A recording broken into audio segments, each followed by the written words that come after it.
Delighted to be here at IWEA Spring Conference for 2019, where we're looking at the current state of the industry and projecting out for the next 10 years where we're going. Some really exciting developments with a high level of ambition being spoken about now in Ireland, where we want to go from 40% renewable electricity in 2020 to 70% in 2030. Over 400 people coming through the doors over the next 2 days at our event to share how we can deliver on that as an industry over the next decade.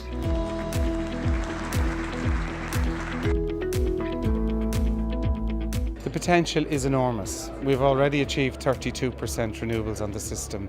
We're likely now to have a target set by government of 70% renewables on the system.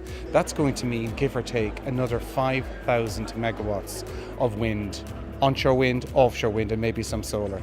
Enormous.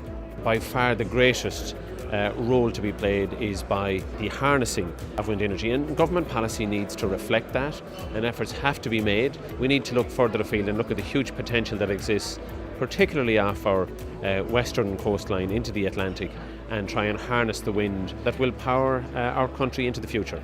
It's very clear that we need to move very fast to reach our targets, our 2020 targets and definitely our 2030 targets, and wind energy will play a key role in that. So it's important that we put in place the policy measures to make it easier to make that transition and to involve communities as well as part of this renewable energy solution.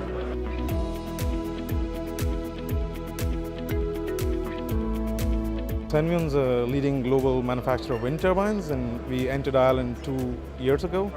Obviously, Ireland is at a cusp of changing market dynamics, moving to an auction system. Given our experience worldwide, we would like to bring that to Ireland, and this conference presents a great opportunity to meet our stakeholders, and we believe Ireland has a bright future in wind ahead.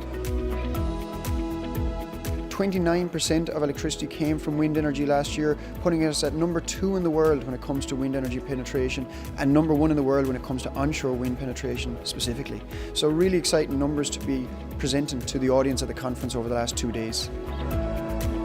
Collaboration will be the operative word of the next decade, because nobody can do it on their own. We have to actually put our resources together and work to a common goal.